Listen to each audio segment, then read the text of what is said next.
Morning. Hello, excellent. Everyone's awake. I'm guessing it was a late night last night. How many people went to the 1E party? Yeah, the people who aren't here, obviously, they stayed out a little bit later. So good morning, my name's Matt McSpirit. I'm a Senior Product Marketing Manager in the Server and Cloud team, based in Redmond, but as you can probably tell, not originally from Redmond. Just recently moved over to the US. And it's my pleasure to talk you through what we're doing around System Center and Hyper-V and how we're positioning ourselves competitively against a certain competitor in the market. It begins with V and ends in MWare. And that's where we're going to spend our time focusing on today. And to focus the discussion, because we could go 101 different ways. We could go feature by feature, tick box, or we could go very broad and high level. And I've tried to pitch it somewhere in the middle around a topic that's, I suppose, relevant, it's common, it's been discussed a lot at MMS, and that is the private cloud. And we're going to drill into these four pillars and how they compare and contrast and what we offer and why Microsoft offers the best solution using Windows Server, using System Center within those four key areas. So we'll go through those step by step, and there'll be time for questions at the end, and we'll be able to have hopefully a nice discussion and some demos as well of our strengths.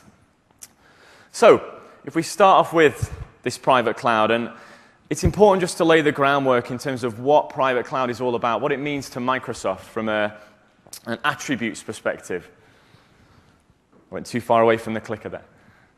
And in terms of how we define the private cloud and how we group it just from an attributes perspective, it's all about pooling, it's all about abstraction, grouping of resources, CPU, memory, all that kind of stuff, grouping it in such a way that we don't need to know about it all when we're coming to deploy services. We just need to know the capacity's there, it can scale on demand, it's elastic, and we can access it in such a way that isn't detrimental to IT, so not giving everybody every right under the sun to do what they want, but it's flexible enough to let the users achieve what they want to achieve through that self-service. And it's also about tracking and metering resource usage. So if you want to charge back, if you want to provide that billing into an internal customer, an external customer, if you're a service provider, you could do that. But private cloud, they're cloud attributes in general. Where private cloud sort of specializes that is it starts to introduce control and customization. And with System Center 2012, that control, that granularity you can deliver in terms of controlling IT services, applications, virtual machines, physical machines, it's an incredible level of integrated control that can be customized and tailored to your specific environments, which is slightly different to a public cloud service that you would consume and have no control over, really. So something like a Office 365 is a good example. You're not rebooting Office 365 servers. You're not managing them in that way. You're just consuming the services from that particular public cloud services. So in this case, private cloud, it's dedicated to what you want to do on your terms. And when it comes to technologies, we often get caught up in those attributes, and I like to rein it back in and focus just on what's driving the private cloud. Because if you're a technical person, which I'm assuming the majority of us are in the room, you're going to be focusing on, what products do I need to license? What do I need to implement to build this kind of thing? And from a Microsoft standpoint, it's fairly straightforward. It's Windows Server today with Hyper-V, 2008 R2. And now, seeing as we've launched, I can say today, System Center 2012. But on the VMware side, it's a slightly bigger set of technologies that if you want to achieve what you can achieve with the Microsoft stack there, you need to start adding on quite a few different technologies. Obviously, there's vSphere and vCenter, hand in hand, very mature, been around for a while, and I'm sure many of you have got them in your infrastructures. But then we're starting to introduce technologies that have been bedded into vCenter, so vCenter Orchestrator for automation. You've got additional technologies like vCloud Director, and then you've got some of the acquired technologies that are starting to come together in the portfolio. So technologies acquired from the likes of Integrion and some of the stuff that came through the Ionics from EMC, they're starting to be gelled together to compete effectively with System Center. But System Center's been in the game a long time. Many of you will have worked with tools like Configuration Manager and tools like Operations Manager through a number of years, a number of iterations. And these tools in the most recent release, they've not just stood on their morals and just kind of carried on the way they've worked over the last 10 years or so. They've really been tuned and cloud optimized in how they work together and what they can deliver from a scenario perspective.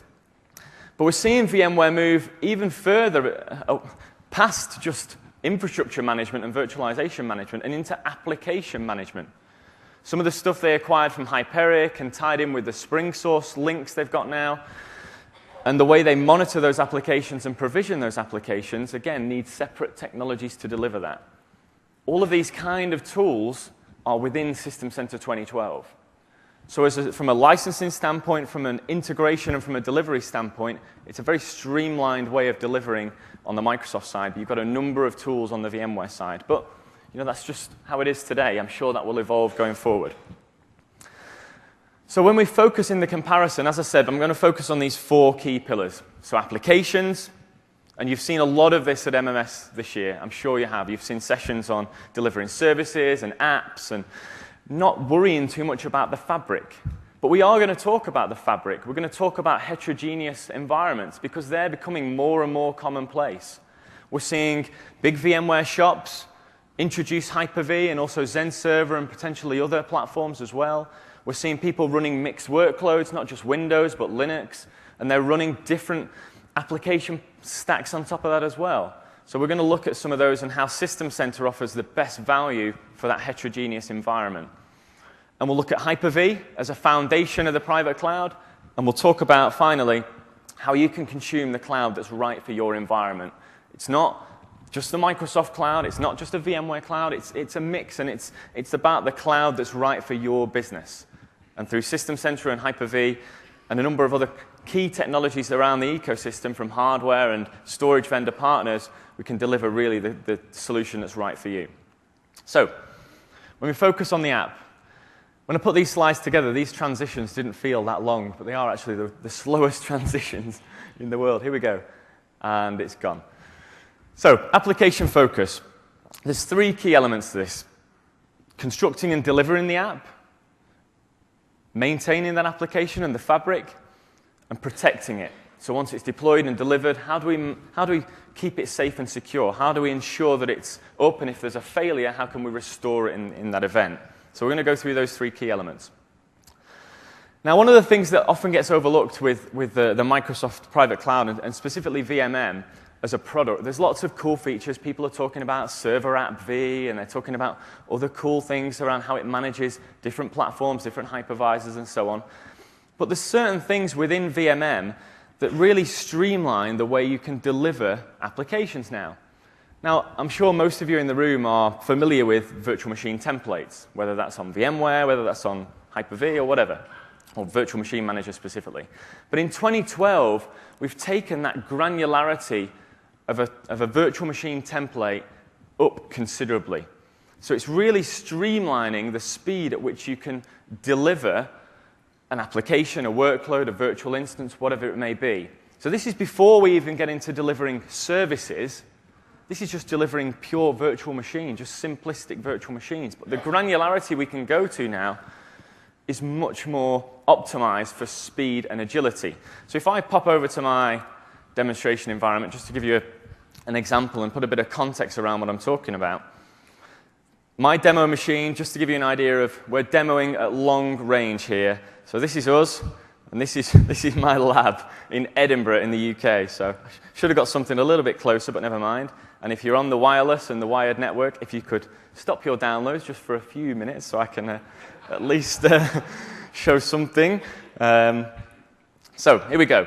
So I'm in one of the VMs that's running. This is Virtual Machine Manager 2012. You've seen it in the keynote. You've seen it at multiple points this week, I'm sure. But what I find really useful and what a lot of people overlook is just the simplicity and the granularity now of our templates. So if we look at this particular VM template, we look at, yes, we've got the hardware config. That's pretty standard. But when you start to look at how we can tailor the OS by adding things like roles and features, so that when we're deploying these OSs, these virtual machines, They're already hitting the ground, pre-configured. And the beauty of these templates within the virtual machine manager environment is I can maintain a single gold VHD, virtual hard disk, and going forward VHDX file, and I can layer all of these templates to point at the single VHD. So I could have 100 different templates, each with different customizations from roles and features perspective, but they're only consuming enough space of one VHD. It's slightly different in the VMware world. But in the Microsoft world, it's that optimized storage consumption. Just a single VHD attached to multiple templates. And that's because we layer things. So we layer an OS profile, an application profile, a SQL profile. So when it all comes together as a single template, we can easily switch out the layers as we see fit.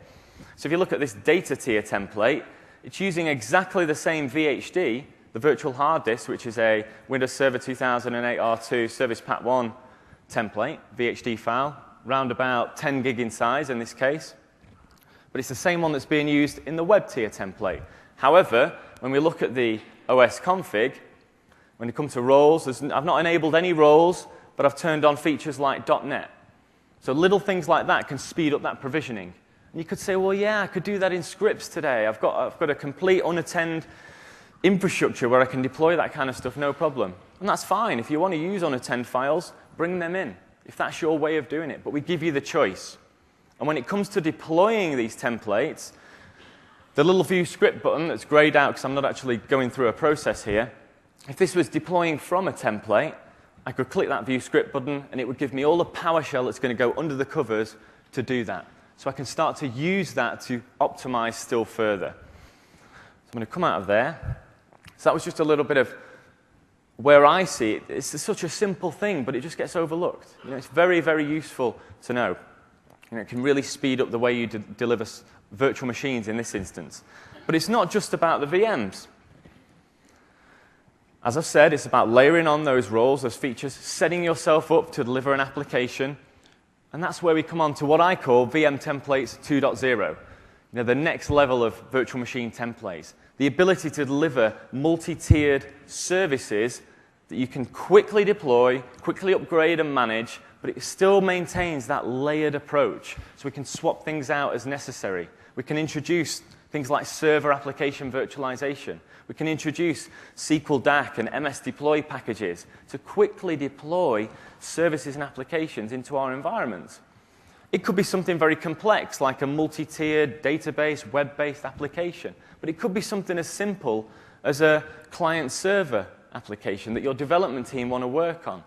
And that combination, that ability through the service templates to create those very easily and deliver them either through VMM to Hyper-V hosts, to vSphere hosts, to XenServer hosts, or into clouds.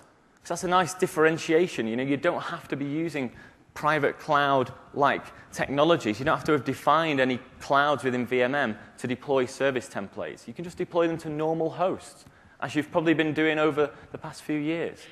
So we give you that flexibility to make that decision. As I said, you can deploy into clouds, and we saw this VJ span up a cloud in the keynote the other day. Really easy to do, and then through either VMM's console or app controller, I can then deliver out to my users the ability to provision their services, their templates, their standard virtual machines, whatever they may be. And all of that is role-based. So if I log in as an admin, I see everything. I can use VMM's console. I can use everything in app controller. I don't have the same boundaries that others may have. But if I'm a lesser user, if I'm logging in as an application owner, I don't need to see all of the nuts and bolts and the building blocks that make up the private cloud. I just need to see that I've got capacity and I need to be able to consume my services and deliver them as necessary. And it's about that control. It's not about giving everything to the end user, to the application owner, to the business unit owner. It's about giving them that boundary that you can support, and if they need to scale, giving them a mechanism to request that scale going up and down as necessary, and charging them if you see fit. But what about VMware? I'm not quite sure why that's been capitalized, but there you go. How does that compare and contrast? Well, VM templates, as I said before, are tied to VMDKs. So you end up consuming quite a lot of storage the more templates you have. And when it comes to deploying from a template, you can do some OS customization, but nothing to the same level as the roles and the features, and you're relying on scripts. Yeah, you can join it to the domain, and you can change the name and that kind of stuff, and sysprep it or an equivalent. But it's lacking that granularity around roles and features without, obviously, scripting, which you'd need to do. And when it comes to service templates, what do they offer as an alternative? Well, you can combine virtual machines into VApps. But a VApp is almost like it's a point in time. It's now. These VMs are running. We've grouped them together. They're the VApp. What if we want to deploy VApps into our vSphere environment? Well, I'm going to have to change those and convert those into an OVF. So it's not necessarily a native piece of vSphere. It's something I've got to do separately. But at the same time, when I'm deploying it, I don't have the same level of granularity as I've got within the service templates. It's lacking that level of granularity that I've got within VMM. The beauty of VMM, though, is it can manage Hyper-V, vSphere, and Xen Server. So this whole templating and provisioning, it doesn't matter where you're delivering it to. So there's value whether you've got investments in VMware, whether you've got investments in Microsoft or Citrix. If you want to deliver the similar level of service templates, then that's where you start to look towards something like Application Director, part of the vFabric group of technologies within VMware's portfolio. And this is an extra product.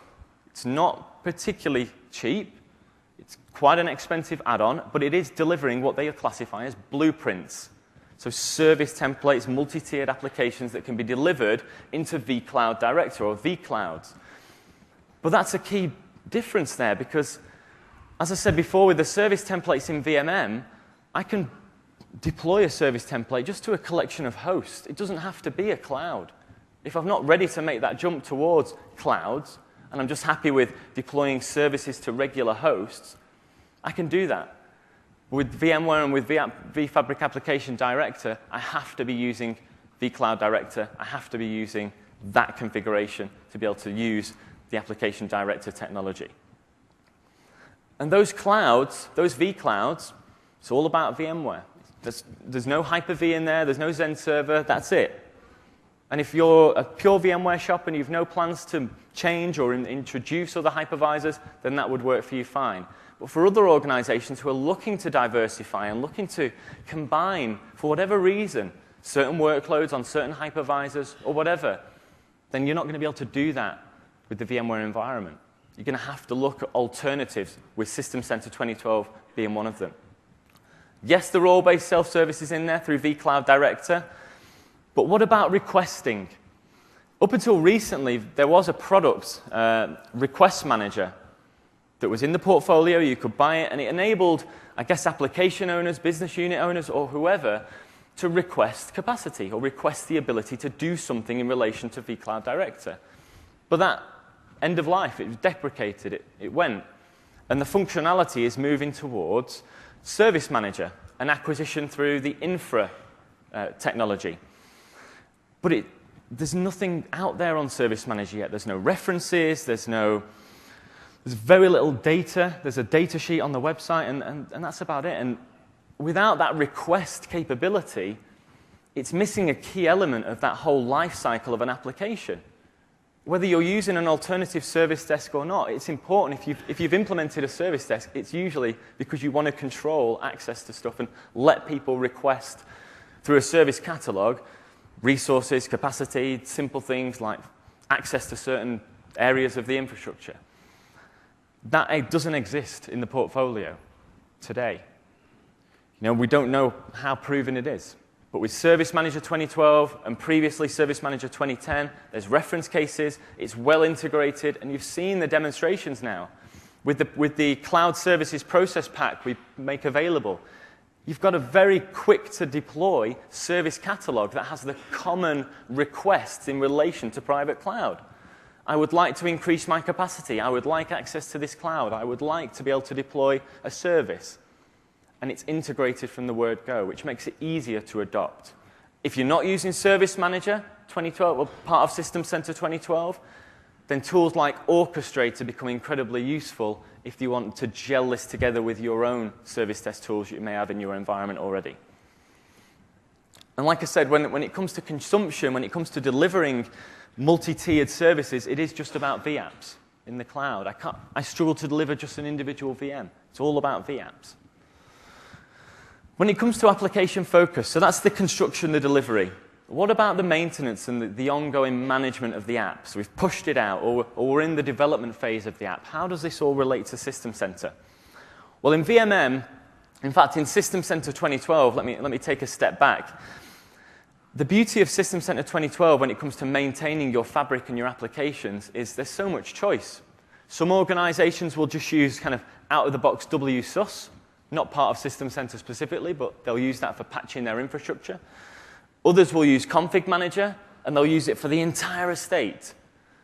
But alternatively, some may say, you know what? We're the data center admin team here. We're managing our fabric. We don't want you pushing out policy from Config Manager. We want to manage that whole process from VMM. And built into VMM now is the ability to define patch baselines and patch and maintain that fabric, your host, your VMM server, straight from Virtual Machine Manager. So if you're the data center admin, that's how you would maintain that application or that fabric infrastructure. But when it comes to maintaining the apps and the guest OSs, VMM's not going to do that. VMM's just about patching the fabric. So Config Manager may be the logical choice. But it's not like they're night and day. They work together to enable you to patch the environment as a whole. So they're very well tailored together. But the beauty of the Microsoft platform with System Center 2012 is it's not just about virtualization. It's not just about private cloud. How many people in the room have still got some physical stuff that's not virtualized? Exactly. And that's reflective of a lot of organizations. So if you've got management tools that just do virtualization, you're going to have another set of management tools. But with System Center 2012, it's enabling you to extend beyond that. The licensing is very flexible. If you're going for virtualization and high density, you choose System Center 2012 Data Center. If you're going for physical infrastructure or lightly virtualized, you choose System Center 2012 Standard. And that's as simple as that. You get all the SQL bits, you get all the agents you need, all of the components, and you tailor and integrate the bits that you want to use, and you cherry pick the key items that are important to your business today and going into the future.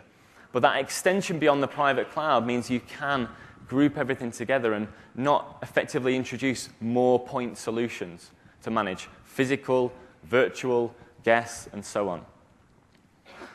As I said before, that service management angle through Service Manager is becoming more and more important because giving out capacity, giving out resource, yes, you can do it for so long, but soon enough, it's going to sprawl out of control. So having that request, that approval process, that service catalog is very attractive to a lot of organizations. And organizations that have service desks today, or tools from the likes of HP, BMC, and so on, if they're looking to integrate them with other tools and automate, that's again where System Center and tools like Orchestrator really come in. And when it comes to automation, the beauty of something like Orchestrator is if you can imagine it, you can probably automate it. It could be something simple.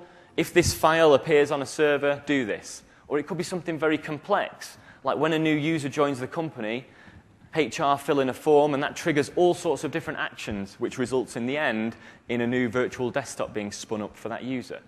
There's all sorts of different ways you can take it, but automation needs to be relevant. It can't just be there for automation's sake. So having automation that integrates the likes of BMC and CA and IBM and VMware with System Center and the other different tools makes it much more relevant. So having automation and in particular System Center Orchestrator that does integrate with all of those different components that you may have in your environment, that makes it easier to start to build those workflows, those runbooks. And as we go forward, we're seeing more and more integration packs being delivered for System Center Orchestrator that's enabling organizations to automate across a wider variety of tools and systems. But these applications, once we've deployed them, how do we know that they're running healthily? What is what is an application? Is it a workload? Is it a product like Exchange, or is it an in-house application? Well, with Microsoft and with System Center 2012, you've got the flexibility to monitor both. So if you've deployed Exchange or SQL Server or SharePoint or a third-party application, whether it's running on a Windows platform or not, we can monitor that, and we can give you deep application insight, whether it's a web-based app, whether it's a workload, whether it's a Microsoft app or not. And that deep application insight is helping organizations understand just how efficient their applications are. But also, it leads nicely into a relationship that we're really starting to see come to fruition between dev and the ops team. Because for so long, you give the developers some virtual machines, and they'd be there writing their code, and then spinning out applications, the smoke coming from the keyboard, they're spinning out these apps. And the app would be delivered, and it would run fine for a while, and then all of a sudden, it starts to grind, and the finger pointing starts. It's like, oh, it's because it's virtualized, or it's because it's running on your infrastructure. No, it's the ops guys are saying, no, it's your application. It's obvious it's your application. Much finger pointing, and then eventually things will get sorted out. But with the beauty of the System Center 2012 solution and the integration we have with tools like Visual Studio, that relationship with DevOps can really start to prosper. And let me explain what I mean when I click the mouse. In terms of components and in terms of technology, Virtual Machine Manager, managing Hyper-V host, and going forward, obviously, vSphere and XenServer as well. So I just used Hyper-V as an example. Integrated with Team Foundation Server, both today's release and going forward into a future release. And on the developer's workstation, Test and Lab Manager. So the lab management element of Team Foundation Server is enabling organizations to harness the power of their development environment, so Visual Studio, all that kind of stuff, so the developers are working away in that environment, but they're spinning up the virtual infrastructure at the same time to run their applications. And it's all in harmony with what Virtual Machine Manager is doing and managing around the Hyper-V hosts. So we see that in action. Lab Center is what the developer would be using to build out the environment. But its integration and its connections with Visual Studio and how they test and how they build the app is very, very strong. It's not just about providing functionality to spin up VMs for developers to use. It's about how we can integrate it with their test process in a very granular way. So when there's a bug identified in the code, or when they're developing the application, they can trigger snapshots of all of the VMs within that environment. At a certain point in time, they can add videos to it. They can really link right from the code to the specific point of the VM and share that with the rest of the development team so they can collaborate and work effectively. So you just wouldn't get that from a tool that just provides the infrastructure. You've really got to focus on how it's tied back to the software development environment as well. And when you see the app has been delivered, so it's been pushed out, go back to the scenario I talked about before where you've got the developers and the ops team just pointing at each other with the blame.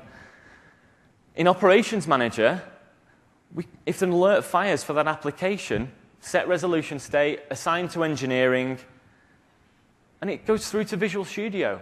So the links with the development environment are very, very strong, and it's helping to connect that DevOps relationship in a much more granular way. And as we go forward with now System Center 2012 and future releases of Visual Studio, that's only going to get stronger. It's only going to enable more exciting scenarios around private clouds. So when it comes to VMware, what are they doing around this effectively maintenance and delivery of these applications? Well, there's nothing wrong with vCenter Update Manager.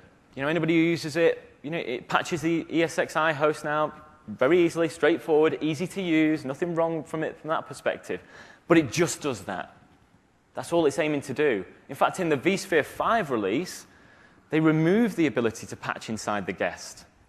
So prior to that, you could. Now it's just about patching the VMs, the host, and the VM tools that exist within the virtual machines.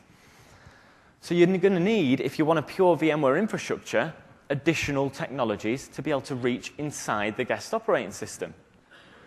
And to go inside the guest operating system, you're going to be looking at vCenter Ops, or vCenter Operations Management Suite. And there's 4 editions of this: Standard, Advanced, Enterprise, and Enterprise Plus. But only the Enterprise Plus edition will allow you to start to go inside the guest, utilizing some of the technology they acquired from EMC with the Ionics and Configuration Manager effectively. But where that's interesting is VCOPS is a pretty interesting tool around how it monitors workloads and applications, monitors the VMs from that perspective. And you can overlay from a graphical perspective. So you've got a performance graph, and you can see where changes have been made in the virtual machine, and it's pulling that information from VCOPS Enterprise Plus. But the cost of VCOPS Enterprise Plus compared to Enterprise, Advanced, or Standard is incredibly significant. And it's just focused on the configuration. So it's not providing that level of overall control like System Center would do. As I said before, we're not quite sure what is going on with Service Manager. Is it integrated? Is it integrated with vSphere? Nobody knows at this point. But Request Manager, which was integrated, has been deprecated. When we look at automation, the plugins for vCenter Orchestrator, very, very focused on VMware. The only hardware plugin is Cisco. There's a couple for PowerShell. There's some very VMware-centric ones for Update Manager, vSphere. Obviously, on the Microsoft side with Orchestrator, there's a lot of System Center integration packs. But look beyond that, and there's HP, there's BMC, there's CA. So able to integrate with different elements of your infrastructure that aren't just VMware or aren't just Microsoft. And when it comes to that application insight, which is very, very important to understand what's going on in your apps, they don't have that workload monitoring. So I can use vCenter Operations, Standard Edition, Advanced Edition. I can monitor my VMs, and I can see very attractive dashboards of health and risk and efficiency and see what's going on from that perspective. But if I went in and sabotaged Exchange, and not that I would do that, but if I did, it was Friday afternoon, I thought, well, let's have some fun. If I sabotaged Exchange, it wouldn't be able to tell me anything about Exchange or SQL or SharePoint because it doesn't have that knowledge and it doesn't have that framework, the management pack framework, that allows Operations Manager to go beyond and monitor those key workloads and applications. So it's missing that element. But you can monitor your web applications and some other applications within the environment using that Application Performance Manager, an extra tool, an extra cost. It's built in to System Center 2012. And when we come to DevOps, Lab Manager, a lot of people still use Lab Manager today, but it's end of life. It's been deprecated, supported till the middle of next year, and then that's it. The push is towards vCloud Director. But what I talked about before, when I was talking about the DevOps scenario, is it's very easy to provide a portal to provision VMs and stuff like that, infrastructure. But it's harder to tie it to a development environment. And that's what Microsoft has done with System Center 2012 and TFS. With VMware, that Lab Manager, that's gone. It wasn't integrated with the development environment anyway. It was still about provisioning the VMs and the infrastructure. And that's how it will be with vCloud Director. It's good at what it does, don't get me wrong, but it's not connected to that development environment that the developers are using. Even some of the Spring Source tools, they're not connected with vCloud Director. So you've got 2 separate islands there. And finally, we come to protection. When it comes to protection with Microsoft, hopefully, after this week, you think DPM. And DPM, for me, Data Protection Manager, is probably the most undervalued tool in the System Center suite. It's a hidden gem. It's incredibly useful at protecting key Microsoft workloads like SQL, SharePoint, Exchange, Hyper-V, whether it's virtualized or not. And that's a key element. We touched on it before. A lot of you have physical workloads still. So having a solution that can protect both is attractive. But new in 2012 is the ability to extend beyond just the Microsoft apps we provide in the box and start to protect generic workloads that can integrate through the VSS framework. So we can protect those as well. It's not just about Microsoft. Heterogeneous environments are very important to us. When it's integrated in with Ops Manager, you get a lot more granularity about who can access what, who can do what, how can we control that access and the relevant role-based administration. And how many people still either themselves or have customers that back up to tape? Yeah, that's obviously important to some people. It's not going to go away. Disk is obviously relatively cheap. It's relatively reliable now. But tape still isn't important, perhaps from a compliance and archiving perspective, to a lot of organizations. And DPM can handle that. And in the box, there is DPM to DPM for DR. So for some environments, having DPM protect DPM across a network, across a WAN or whatever, that's a low-cost DR scenario. Now, admittedly, first to hold the hands up, should site A go bang, on site B, it's still a restoration from that backup. But could that be automated with something like Orchestrator? Absolutely. Is the pack there? Is the DPM integration pack there for Orchestrator? Absolutely. So you could build that, but that's not a product today from Microsoft. Going forward, things will change around DR from our side of things. But we're already seeing, actually, partners say, OK, take NetApp as a good example. We've got NetApp storage, this customer example. We've got NetApp storage.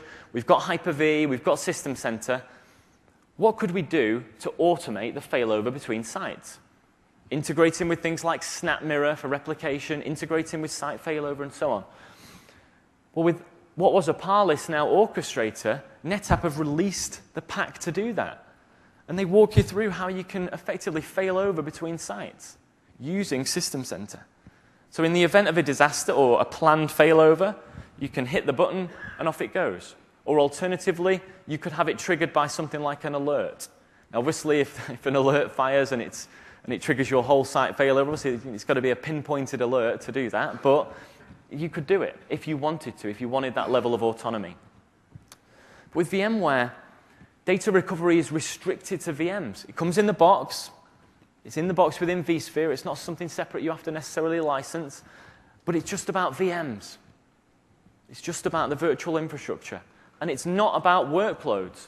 It's about the VM. Exchange, no, it doesn't matter. If it's in the VM, it gets backed up. But we don't offer any kind of mailbox recovery or any database recovery as such. It's just about the VM. And there's no extensibility. So if it's virtualized, we'll catch it. If it's not, it's not. And it's not on our radar. So partners often look, and customers often look to offerings from the likes of Veeam or Symantec or a storage vendor's offering to protect their virtual infrastructure on VMware. And these data recovery appliances, they're not particularly aware of each other. So I could get in the situation where I could have two VMware data recovery servers, appliances, and they could potentially back up the same thing because they're not sharing that information. They've not got that knowledge. No tape backup. And data recovery offers nothing in terms of disaster recovery. But SRM is there. And hats off, SRM is a good product. It enables that site-to-site failover between main site, disaster recovery site, site A, site B, however you want to position it. But it's a considerable addition. And going forward in Windows Server 8, now Windows Server 2012, Hyper-V Replica is going to enable that in-box replication and that site failover in the box within Windows Server and Hyper-V. So that's it for the app. And that was the big section. These are a lot smaller, don't worry. So cross-platform. When it comes to cross-platform, not everyone is going with one vendor. It's not going to be a pure Microsoft play in an environment. It's not going to be a pure VMware play in an environment. There's going to be a mix. So heterogeneous support of different environments is important. But for those customers who want to spin up turnkey solutions, they want to introduce infrastructure quickly and rapidly into their environment, the Microsoft Private Cloud Fast Track program, which has just entered its 2.0 stage, would enable an organization to choose the pre-validated, pre-configured option that's right for them. So from the likes of Dell or HP or NetApp or IBM or whoever, there's 12 options, and you can choose the one that's right for you. But they all come with System Center and Hyper-V, and they enable that building of that private cloud very rapidly. But if you want to build the cloud on your terms using the components you've already invested in, then the private cloud also has reference architectures and deployment guides that you can utilize. But when it comes to System Center and VMM, managing VMware, managing Citrix, managing Hyper-V, all from the one platform. And all of the things that plug into System Center from that point forward, all of the things that plug into VMM like Orchestrator and Service Manager, because we've abstracted away the hypervisor, we can provide extra levels of value on top. So delivering Server App V to a VMware vSphere VM, because we've raised that level of abstraction. And when it comes to guest OS support, it's very easy to say, oh, stuff will run in a virtual machine, we'll just go for it. But you need to be supported. And Microsoft is very clear about what it supports. It's about in-lifecycle guest operating systems, and we support certain distributions of SUSE, of Red Hat, and of CentOS. And they're documented on our website, and they're supported configurations from a virtual processor perspective as well. And that's slightly different in the VMware world, where VMware will support all sorts of different operating systems. But the term support is one that can swing either way. There's a difference between support and compatibility. So VMware say we support NT and DOS 6.22. You think, and I've told the customer, yes, we support DOS 6.22. So they go ahead and run DOS 6.22 on vSphere. And DOS 6.22 has a problem. Who are you going to call? Well, the OS vendor. OK, I'll ring Microsoft. We don't support that, I'm afraid. It's end of life quite a while ago. So support is not the same as compatibility. So you have to be very careful. Microsoft support statements are very defined as to what we support inside the guest operating system. And when it comes to integration, it's not just about Microsoft, as I said before. So using tools like Orchestrator, plugging into what you've already invested in. It's not about somebody steaming through the door and saying, everything you've done in the past is wrong. Get rid and move over. It's about, OK, you've invested in VMware, you've invested in some Citrix Zen server, and you've got a service desk tool from such and such. Let's see how we can build a private cloud around that and help you lower the cost of the overall management of that infrastructure through System Center.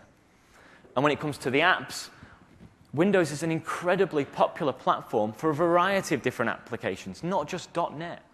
Java, PHP, and so on. There's a whole host of them. When it comes to development environments, Visual Studio, incredibly popular. We saw how it ties in to the System Center 2012 and the whole lab provisioning. It's an incredibly powerful way of delivering private cloud in relation to a development environment.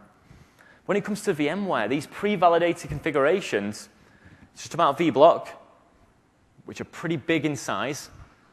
It's about FlexPod from NetApp and Cisco, and more recently vSpecs as well from EMC. But vSpecs is also coming with Hyper-V. So that's one of our fast tracks. And it's all about VMware. I'm just going to manage that. And that's why partners like Hotlink, who are on the floor in the expo hall, not literally, heavy night, they're in the show floor, and they've got offerings that they can offer to VMware infrastructures that rely on vCenter but want to embrace alternatives like Hyper-V or KVM or Zen Server. Now, I would obviously say, well, VMM could do some of that as well, but there's for and against on both. And VMware don't build guest OSs. So remember that support statement. Just be careful. Rely on that Microsoft-supported applications from a Windows perspective when you're running them on VMware. And that's why we work with VMware and others on things like the Server Virtualization Validation Program. So you can ensure that your apps in your environment or your customer's environment are supported on that hypervisor. So we needed to do that to make sure there was clarity because people were starting to get confused and starting to get into gray areas of support. When it comes to some of the integration points, vCenter Ops, as I said before, the number of integration packs is relatively, it's a decent number, so over 10, but it's very focused on just VMware. So if I want to start triggering stuff in from vCenter onto a NetApp storage device, or I want to start triggering stuff into a HP tool or a BMC service desk tool, then I'm going to need a lot of work to do that because the packs don't exist. But with Orchestrator, they're in there. And finally, their application platform, that new kind of venture within the VMware portfolio, very focused on Spring, Groovy, and Grails. Now, that's not detrimental. That's not the end of the world. But it's not necessarily integrated with the rest of their story. Can I use vCops to monitor Spring applications? Not today. So there's a disconnect. And then we get to the foundation. And this is where we start talking about Hyper-V. And Hyper-V is really starting to kick on in the market. Today, it's the fastest growing hypervisor.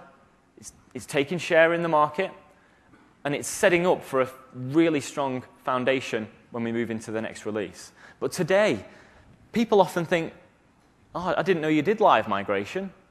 I didn't know that was in R2. You know, we often get into these kind of myths around, oh, I just didn't know that feature was in there. So live migration, no cost, the ability to move those virtual machines around. Now, today, I'll be the first to admit, when you migrate a virtual machine from host to host, you can do one at a time. And VMware with vSphere, you can migrate 4 simultaneous VMs on gigabit Ethernet and 8 on 10 gigabit Ethernet. And that's fine. You know, that's how it is today. And going forward in Windows Server 2012, that will change. So we'll allow that simultaneous live migration. So today we'll do it serially, we'll queue up the live migrations, and in the future we'll do it simultaneously. But when it comes to resiliency, clustering in the box, there's some perception out there that clustering is difficult.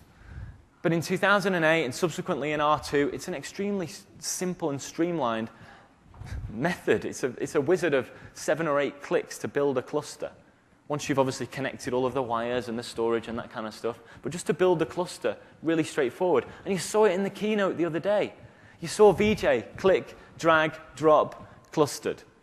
Very straightforward, and we're trying as hard as we can to make it even easier.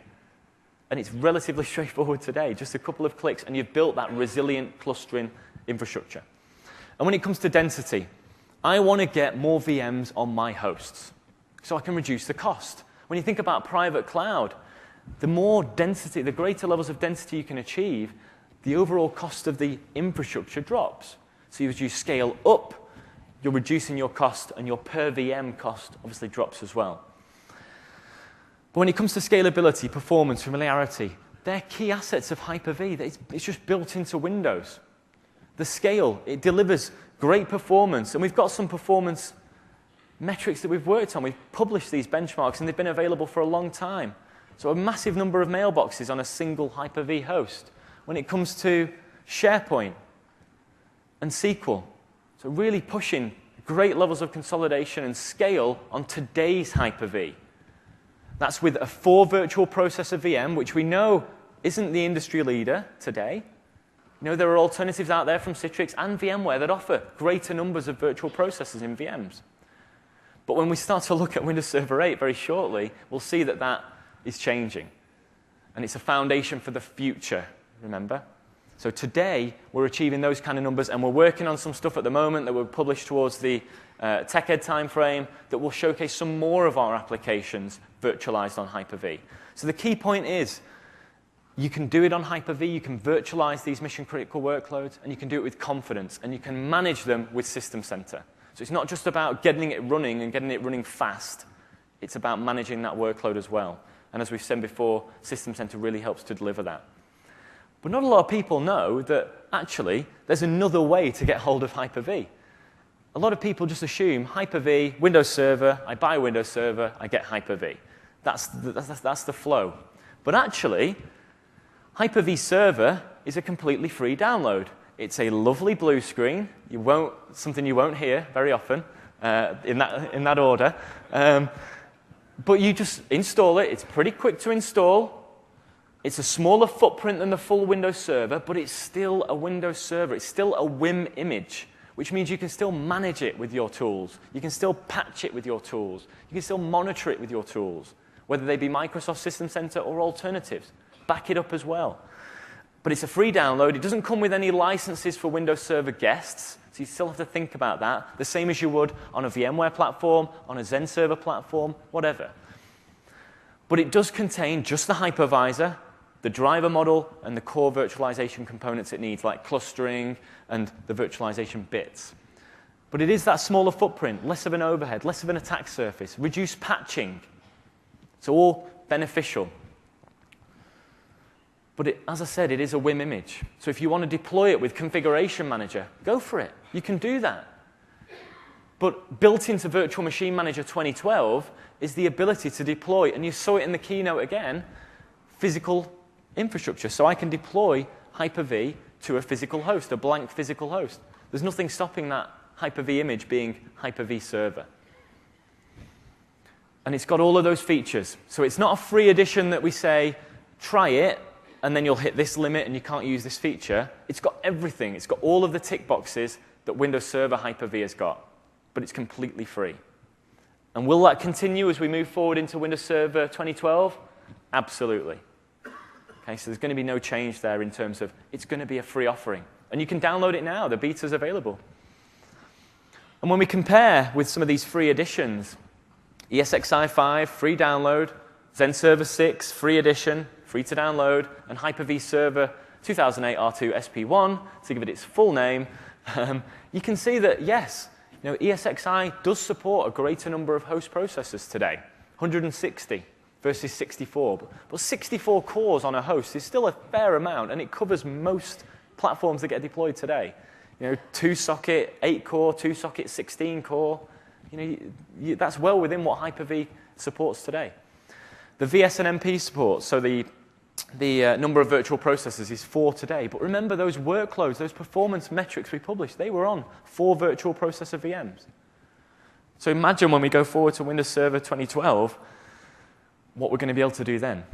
It's an exciting time. When it comes to the features, though, so some of the key capabilities that you can utilize for agility, for density, for resiliency. With Hyper-V Server, I've got live migration included. I've got clustering included, so up to 16 nodes, 1,000 VMs plus, we can do that.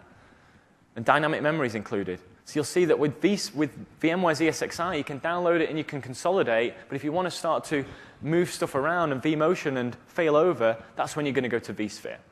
And that's fine, because that's, customers understand that. But if you're looking to embrace and start with virtualization with Hyper-V, you can do it very cost effectively.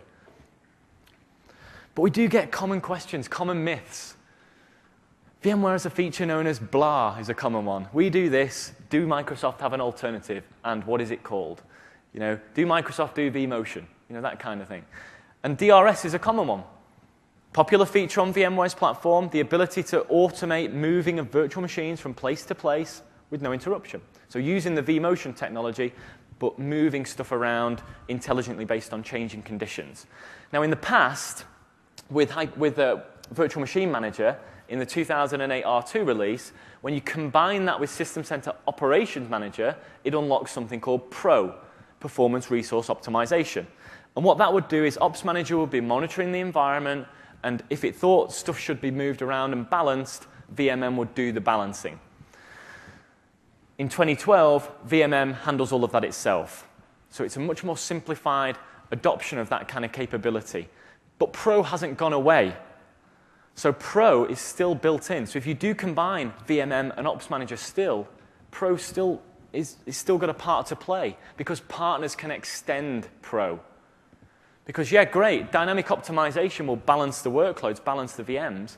But if you've got a load balancer or a net scaler, or you've got some kind of HBA in your system that can be monitored by Ops Manager, if the management pack for that particular piece of hardware is Pro-enabled, that can bring about movement of VMs as well.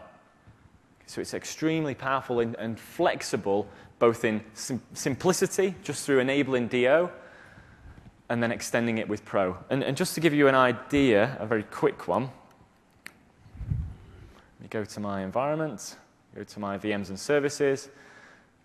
I've piled all of my VMs onto one host at the moment in my minute 2-node cluster that I've got in my poor man's lab, but never mind. We don't talk about that. I'm not bitter. It's not quite keynote stature, but never mind. So to enable dynamic optimization properties of the host group, this is just a folder, if you will, that helps me to organize my hosts. DO, and then I say, OK, automatically load balance. How aggressive do I want it to be? Really aggressive? Not so much. Do I want to do it even if the savings are small, or do I want to do it even if they're large? It's up to you. And you can set the thresholds for CPU, memory, disk, and so on. And if I want to put the power into play, so power down hosts to save a bit more capacity and move VMs onto fewer hosts, maybe over the weekend, then I can do that here with a lovely calendar where I can select all of the different times. And that's going to manage that and waking the servers up and so on. And that's all I need to do. I'm not going to enable power on this occasion. But I'll do this, and I could leave it for 5 minutes, and it's going to go away, and it's going to assess what's going on. But if I do it manually, and I say optimize hosts, it's going to say, you know what? You're hammering one host and not doing a lot with the other. Let's start that move. And I can click optimize, and it's going to go away, and it's going to start migrating live those VMs across. So that was, that's a simple DO, dynamic optimization, but that needed 2 components in the previous wave of System Center. Now it's just built into VMM. Okay, so it's simplified. It makes it a lot more easy to utilize. But it's often an overlooked feature, and it's often a feature that is assumed only a VMware have. But that's a very similar capability that's dynamic optimization and the power management. What else do we get? VMware can hot add virtual processors and memory to VMs with no interruption. Can Microsoft deliver anything similar? We can hot add storage today. So I can hot add a disk, a running disk to not a running disk, a disk to a running virtual machine. I'm not quite sure what a running disk would be. But in terms of the hot add of CPU, obviously there's guest OS dependent. So yes, you can do it on vSphere, but it is dependent on that guest OS. But if that guest OS does support it, so take Windows Server Data Center Edition, for example, 2008 R2 in a guest on vSphere. Yes, I can hot add that CPU, but I can't take it out again. So once it's in, it's in.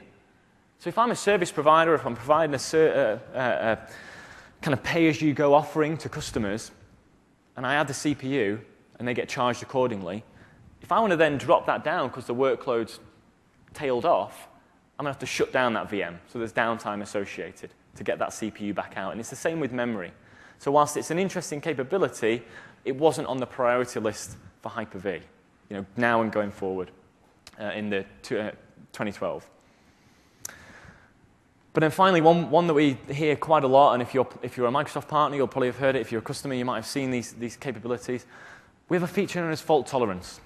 So the ability to create a hot standby of a VM on another host. So we have host 1, host 2, make a VM fault tolerant, and effectively a running clone is running on host 2. A hot standby, if you will.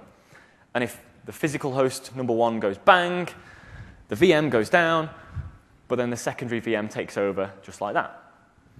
Cool, yeah, great technology. However, the caveats outweigh, the cons outweigh the pros in this particular example. So whilst you're gaining an extra level of resiliency from a host failure, if something happens in the VM, if the app goes, oh, I can't handle it, and keels over, it does it in both, in the replicated VM as well. So it's not protecting from any application failure. And when it comes to scale and density, I can only have 4 of those VMs on one host today, and only 1 virtual processor in that VM. So it's not for those scaled applications. Now, I'm sure this will be addressed in the future, and we'll see what happens when it does. But when we compare using VMware's terminology on the left-hand side there, vMotion, data recovery, distributed switch, and so on, even today with Hyper-V and System Center 2012, it's ticking a lot of the boxes. But if we span the conversation around and said, OK, let's focus this on management. We're at a management summit. Let's focus this on how the tools work together to deliver really efficient private cloud through automation, through monitoring of the workloads and the applications, through service template delivery and so on. There will be a lot of yeses on the Microsoft side and very few on the VMware side. But you'd need to be adding on more and more products on the VMware side to try and achieve what System Center 2012 can do today.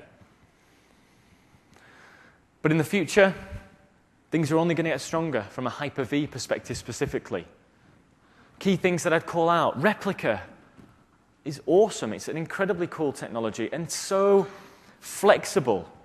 If I'm a service provider and I'm working with smaller organizations, or if I'm a customer who's got a central site and a very distributed set of stores, perhaps around a geographic location, Hyper-V Replica would enable me completely flexibly of certain hardware types, it just wouldn't matter, to replica into my central site.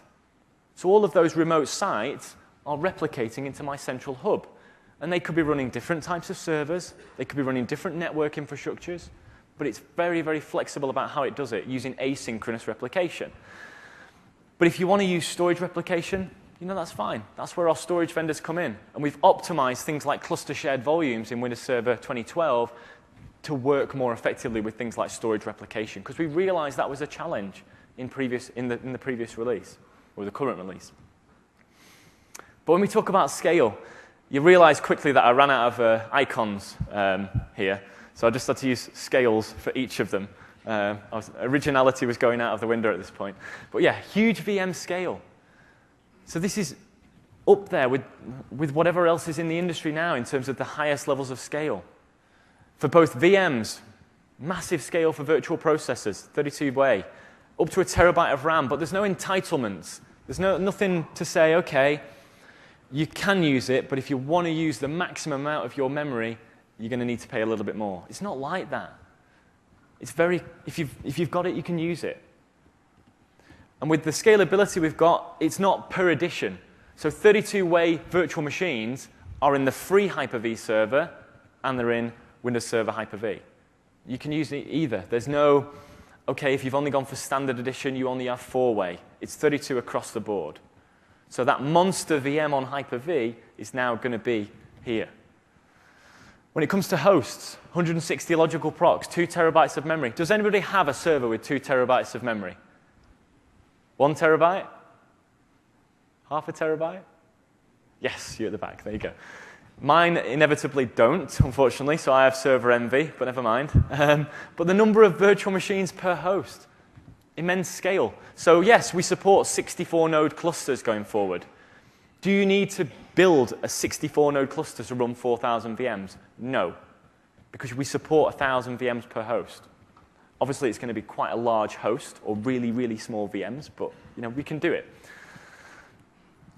When it comes to storage, we're really trying to help organizations utilize reprovisioned storage, use some of the capabilities like storage spaces, like the thin provisioning, the iSCSI target that's built in, but mainly from a Hyper-V perspective, harness file shares to utilize as a Hyper-V storage repository. So just run a VM from a file share.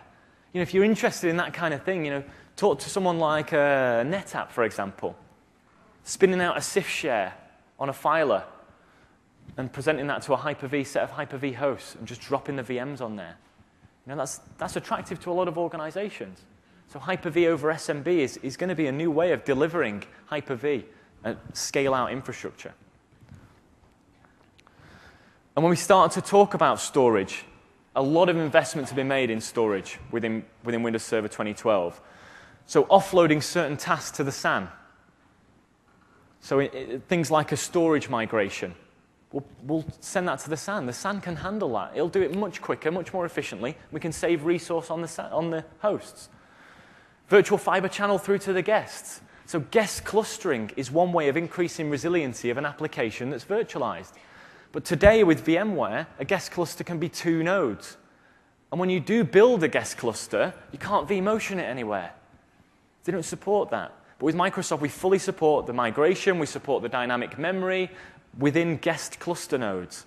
So you can build and not sacrifice these infrastructures. You can build them very efficiently. And with virtual fiber channel, you're presenting fiber channel storage right through to the virtual machine. Okay? And finally, the upcoming, it's here, I suppose, but native 4K disk support, so future-proofing from that perspective. vSphere 5 today doesn't support that. We've talked, you've seen this in the keynote, live storage migration, moving the disks around or moving them to different places. Maybe you've got a VM that's got 3 virtual disks, and they're all on the same LUN on the SAN, but you'd like to move the VHDs and separate them out onto different tiered LUNs. Maybe one's SSD, maybe one's SATA, maybe one's SAS. We'll do it that way. We can do that flexibly. Or you can just move the whole lot with nothing but a network cable, as Jeff showed. So really powerful and flexible in and out of clusters. So that 64-node cluster I talked about before, clustering just simply now becomes the boundary of resiliency, not migration. Because with these migration technologies, you can move in and out of clusters, between clusters. It just doesn't matter. It's completely flexible. And thankfully, NIC teaming is now in the box, which I'm pleased about. I think Jeff Woolsey's very pleased about. And it just means that it's simple for our IT admins to deploy. Select the NICs, right-click, create team. Oh, you've got Broadcom, you've got Intel, that's fine, we'll handle that. You want to aggregate, you want to load balance, we'll handle that. It's integrated, it's in the box, it's a clear, consistent support statement. So if you have problems with NIC teaming, you come to Microsoft. Okay? And when it comes to extensibility and networking, the open switch that's in Hyper-V, we're already seeing partners start to plug into it. So Cisco, NEC, Five9 with their virtual firewall, and Inmon for monitoring.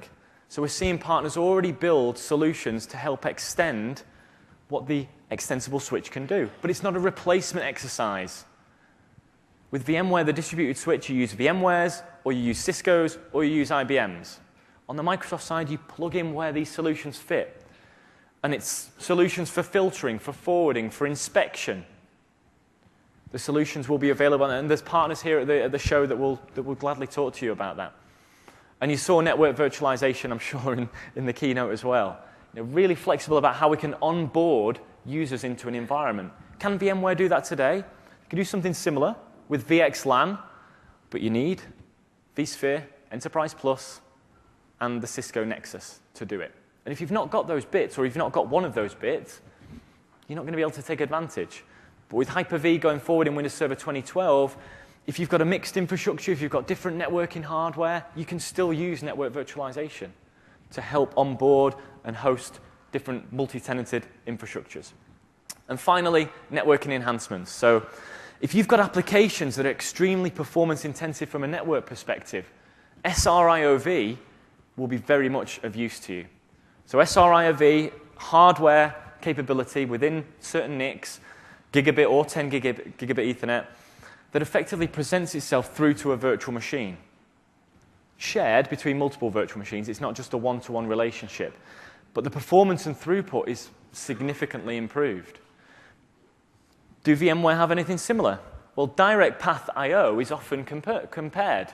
But Direct Path I/O on the VMware side effectively presents a PCI device, which could be a NIC, through to the virtual machine. And it's got an exclusive access to that, one-to-one. But by doing that, you lose some of the flexibility. You lose the vMotion capability. So you're sacrificing agility for the sake of performance. But with SRIOV, you get the benefit of both, because I can move SRIOV VMs around completely flexibly. I can even move an SRIOV VM from a host that's got SRIOV to one that hasn't, and it's live with no interruption. So incredible flexibility when you're thinking about, well, I want the highest performance and I want that flexibility at the same time. And finally, it may not be applicable, but more and more organizations who virtualize in branch offices, are looking for that extra level of security. If I can walk in with a badge that I've made in paint or whatever and say, yep, I've come to fix your servers in your retail store or whatever, and I can just walk out with it into the van and off I go. If that's encrypted with something like BitLocker, my data is secure. It doesn't get over the physical security element and how lapsed security was on that occasion, but the data is secure. But with 2012 and Hyper-V, we can BitLocker not only the local drives where VHDs and VHDX files may be running, but also clustered drives. So that was new in 2012. We could only do the local storage before. So if you're concerned about encryption, you want to protect that sensitive data, maybe you've got a compliance that you've got to adhere to, then that's going to be of use. And finally, ensuring that SLA is in place, so quality of service from a network perspective, built into the product as well. Okay? But VMware offer that kind of capability today as well. Network QoS and storage QoS. When it comes to QoS on the Microsoft side, it's network-based, but obviously network-based storage would be applicable for that as well. So when we compare and we bring in Hyper-V and System Center 2012, it's a similar story. It's just certain bits have improved and changed. So yes, the vCPUs per VM has increased, 32-way. We now offer, obviously, DPM and Hyper-V Replica as options to how people can protect their workloads. Live migration has the 3 different options: live migration, storage, and also the shared nothing. So there's improvements across the board. And when it comes to systems management, that's a constant. So even if you wanted to embrace Hyper-V today, with System Center 2012, you can, and get a lot of benefit from it, and when Windows Server 2012 comes along, integrate the Hyper-V element with that going forward. So finally, to wrap up, we've just got different approaches to what we define as cloud on your terms. VMware term it your cloud. We say cloud on your terms. Just different. With a vCloud and vCloud connector, you're just connecting VMware clouds, whether they're on a service provider or on your own infrastructure. But with Microsoft, building the private clouds using System Center, whether it's got VMware tools in there, whether it's got Citrix or Microsoft, with System Center 2012 as that linchpin, but System Center 2012 connecting with public cloud services. So allowing you to cherry pick the right services for your business. So services like Office 365 or Azure. But remember that commonality between the systems. The identity, Active Directory, management through System Center, virtualization through Hyper-V, and development through Visual Studio and .NET and so on. So that common 4 pillars that apply to the Microsoft approach, enabling you to really build the cloud that's right for you. You may start on-premise, and you may move towards some public services, but that's entirely up to you going forward. But you can do it at your own pace with the right hardware, with the right set of software tools. And finally, I'll wrap up with the cost. The Microsoft solution is relatively simple to license, and it's probably not often you'll hear that. I chose a scenario, just a simple scenario, 500 VMs, 15:1 ratio, that's 34 hosts, excluding Windows Server licensing, because you'd need that on a VMware infrastructure, you'd need that on a Microsoft one. So I've kept that as a constant and just left that to one side. If you were going to license it, you'd need 68 CPUs of Windows Server Data Center for this example. And we're looking to get comprehensive management, because we need that for the private cloud. And with Microsoft, Hyper-V Server it doesn't cost anything. Time to download it, maybe. And then System Center, based on retail pricing that's on the web, $122,000, which gives you all of those System Center tools for that 500 VM infrastructure. For application performance management, self-service, backup, application protection, service management, and so on. When it comes to VMware, even just the vSphere element, the first block that we need to build the cloud upon, has already exceeded the cost of System Center. And the pricing, where I've got these from, they will come up on the bottom very shortly. vCenter, yeah, that's a linchpin, that's a small part to add on in terms of cost. You want the vCops solution. I can only get pricing for the Enterprise Edition, for the monitoring, for the management of the virtual machines, the application performance management, the application director to create those blueprints, and finally vCloud Director to provide that self-service portal. Now, admittedly, you might not need 500 VMs worth of APM or AD, so you tune it accordingly. But even if you just focus it on a small subset of that infrastructure, vSphere, vCenter, vCloud Director, it's 2-3 times more expensive than the Hyper-V solution, and it's not delivering as much capability. But the key thing is that you've got to take away is, as your cloud scales up with VMware, because everything's per VM licensed, vSphere and vCenter aside, so vCops, APM, they're per VM licensed. So as you aggressively scale up, you pay more. With Microsoft, because it's CPU licensed, you cover your CPUs, and as you scale up your business, your environment, you can scale it up at no more cost. So the cost per VM continues to drop. Now, obviously, you could say, well, actually, when you scale out your environment with Microsoft, you'll buy more System Center licenses for the processors you add. Absolutely. But you'll do that with vSphere as well. So you'll pay scaling out and you'll pay scaling up. With Microsoft, it's not like that. And we're delivering more value. So, to finish. New batteries for the clicker. I should just stand here and just click. So with Hyper-V and System Center, hopefully what you'll take away is the value in these technologies, these integrated tools. They're giving you an option to control your applications, build a private cloud for a mixture of technologies. It's not just about Microsoft.